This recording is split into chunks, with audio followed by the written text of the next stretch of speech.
In 1947, Jackson Pollock started dripping, flinging, scattering, and pouring paint onto canvases spread across the floor. Some thought it was lunacy, but the most influential voices thought it genius. That's the legacy that has prevailed. That's why you've heard of him. That's why you've heard of work in and see museums. his work That's in why museums. a single one of his paintings can sell for $50 million. But when you find yourself in front of one of his paintings now, what do you do with it? How do you look at this and derive some sort of something from it? Why does it matter? Why does it matter? What does it mean now? And what does it mean now? This is the case for Jackson Pollock. This is the case for Jackson Pollock.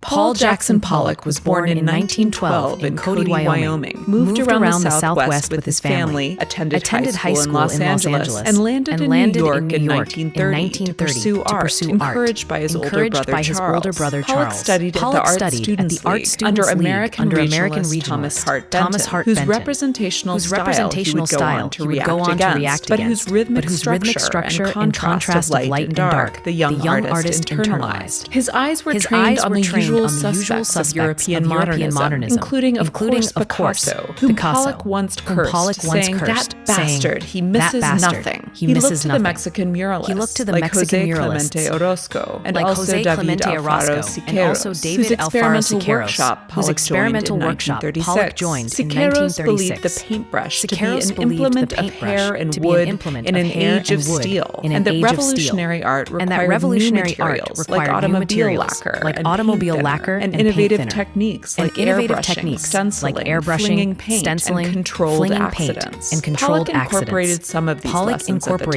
these lessons at the time. His southwestern childhood had sparked his interest in Native American art. He visited MoMA's 1941 show, Indian Art of the United States, several times, attending a demo of Navajo paintings made by dropping colored sand on the ground. In the early 40s, Pollock was making paintings with imagery derived from mythology and from his knowledge of Jungian analysis. The surrealist interest in the unconscious attracted him as well, and he was certainly familiar with their embrace of automatism, or yielding control of the making process to let the unconscious mind hold sway. So it wasn't like Pollock's drip paintings came out of nowhere.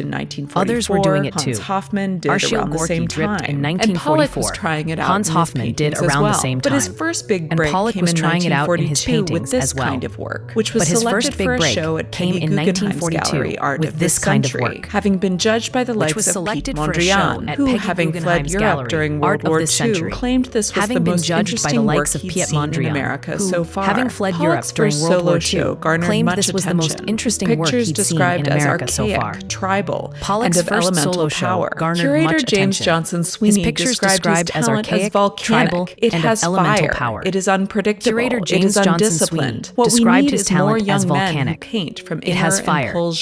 Guggenheim also commissioned this new talent to create a mural for her New York townhouse, and he produced an epic 19-foot-long canvas that cemented his rising star status and gave a glimpse of the rhythmic forms and loose brushwork that would follow. Pollock's other 1942 break was meeting painter Lee Krasner. They married in 1945 and moved out to Long Island near East Hampton, where they set up studios, hers in the house and his in the barn. Pollock continued to begin his paintings with totemic and mythological subjects, but painted over them with layers so thick that the original forms were mostly indistinguishable. By 1947, Pollock was spreading his canvases on the floor. Sometimes his initial layer involved brushwork, but successive layers were built up with poured, dripped, and scattered paint, artist oils, enamel house paint, and aluminum radiator paint. He used sticks, trowels, and palette knives. Sometimes strings, sand, or nails entered the mix. Narrative content began to disappear until all that was visible was the splatters and stains of paint we all now think of when we think of Pollock. The titles dropped away too, and he began to number his paintings like musical compositions. There was no sketching in advance, but it wasn't just paint flung willy-nilly, at least most of the time. To a considerable degree, he controlled his flow of paint and distribution of color. He knew what kinds of motions and what